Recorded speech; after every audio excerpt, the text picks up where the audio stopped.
All right, you can make one change to the NASCAR Gen 7, or next gen car as they call it. What would you change?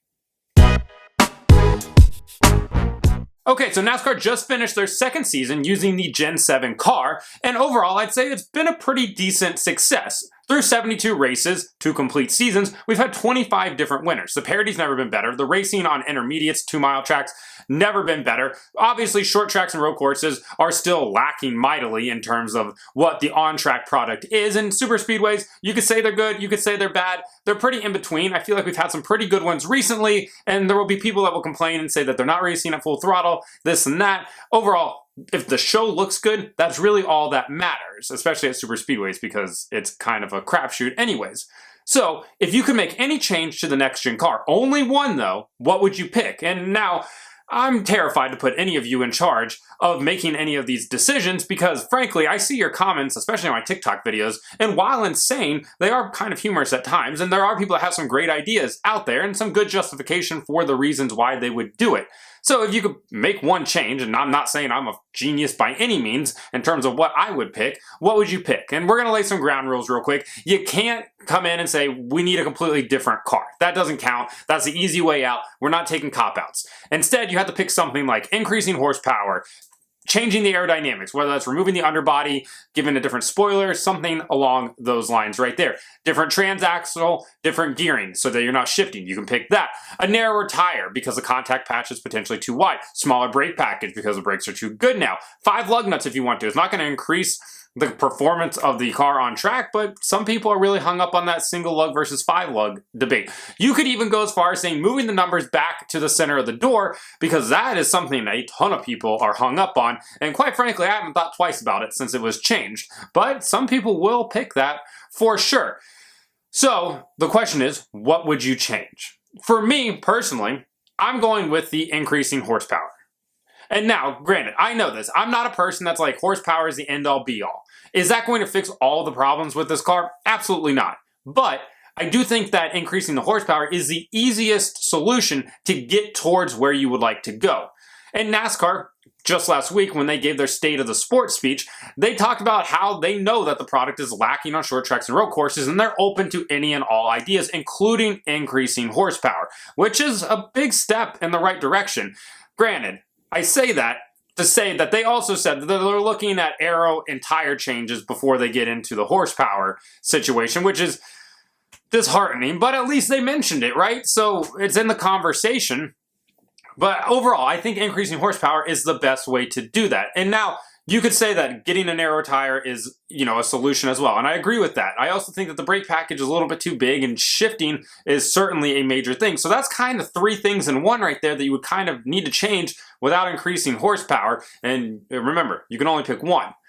So if you increase horsepower, that means you're going to have more off-throttle time. That means you're going to have to use more brake for the most part because you're going to be going faster. And you're going to, hopefully, with more horsepower, blow through those tires a little bit quicker, so tire management is going to be a thing, especially if Goodyear brings a tire that has fall-off, not just lays a ton of rubber down to make Martinsville look like it's an asphalt track in the fall. Granted, the tire was good, it just didn't ever really have any big fall-off to it. It laid a lot of rubber though.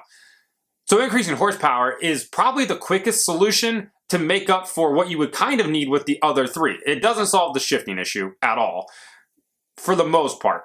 Granted, it could, in theory, especially depending on where you're racing at, but for the most part, you're still going to shift, especially at these short tracks, and obviously you're going to shift on road courses. But if you wanted to go with a narrow tire, I completely understand that one, right? It has a really wide contact patch right now. If you go back to a narrower tire, that's going to make things a little bit harder to drive, hopefully blow through the tire a little bit more, and the wheel size probably also plays a big factor into it. Obviously, NASCAR went to these 18-inch wheels instead of the traditional 15-inch, which is what they had on the Gen 6 car. With that smaller sidewall that you have now, it makes things a lot harder, and these cars are so snappy now because there's not a huge sidewall to lean on. Having a bigger sidewall would be really beneficial. So the tire could be a major thing. And then you have the topic of brakes, and we know that the brakes got so much better with the Gen 7 car. I mean, after all, it was basically built to be just like a GT car in IMSA. The brake package is really, really good. Do I want smaller brakes? I want maybe a little bit less powerful of a brake package because I think that's what made racing on road courses really good. And then you have the topic of the transaxle as well. Obviously, when NASCAR went to the Gen 7 car, they got rid of the traditional H-pattern gearbox, and they now have a sequential gearbox run through the transaxle, which it's made it necessary for drivers to shift at basically almost every track now, it feels like. And I think that's hurt the racing in a really detrimental way that I don't necessarily think NASCAR thought about. So I'm just siding with the topic of horsepower because I think it's the easiest one to make up for those potential other three. And I think it's also the one that most fans would like to see happen. Currently, the NASCAR Cup Series has about 670 horsepower, right? And with the Gen 6 car, at least with the NA18D package, that high downforce package, they had 550 horsepower. That is not a lot at all when you can go just buy a car off the showroom that has the same amount of horsepower. Not ideal. But 670 horsepower is a good start. And if you listen to Kevin Harvick on the Dale Jr. download this week, he mentioned about the first time all the drivers went out at Charlotte to test the Gen 7 car before the 2022 season, and they were running that 550 horsepower package that NASCAR so desperately wants to use in order to attract new OEMs, which absolutely aren't coming. But using that 550 horsepower package, Harvick said that they were all just basically putting around. Nobody could pass anybody, said that it's just really bad racing. So he and his team went to Doug Yates over at Roush Yates Engines and said, hey, give us a reduced tapered spacer so we can get some more horsepower out of this engine and see what happens. So they slap it on, and they get up to that 670 horsepower-ish range, 700, and the car raced and handled a ton better because somehow NASCAR and the Brain Trust and Charlotte and Daytona and Dallara and Indianapolis didn't realize that more power was going to make this car race better, which is very on brand for NASCAR, who built this Gen 7 car to be good on road courses. It's terrible on road courses. Well, it's terrible because it's too good on road courses, and it races really well on intermediates, which I don't think they expected. Although Steve Phelps did say famously that the Gen 7 car would be the panacea for NASCAR, meaning the fix-all, which I would argue that it's only really fixed intermediates. That's a whole different discussion now. So I think increasing the horsepower from 670 to 750 or 800 would be phenomenal. If the racing got that much better with an increase of 120 horsepower from 550 to 670, imagine what it would be if it went from 670 to 800, another 130 horsepower. You're going to burn through those tires a little bit quicker. You're going to go into the corner faster, meaning more off throttle time. Your center of the corner speed is going to be lower, which is good for passing.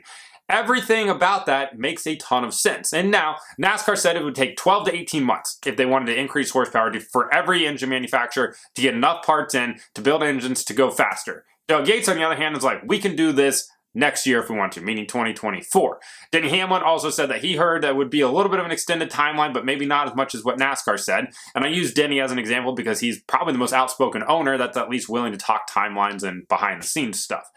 So increasing horsepower makes a ton of sense, and I think that's the direction that they need to go. I did see somebody on TikTok mention that he would like to see the suspension parts beefed up on these cars, and I actually don't hate that idea either. I don't think that's going to make the racing better, but I completely understand where that guy's coming from, and that's certainly another thing that people could absolutely throw out there and want to be increased.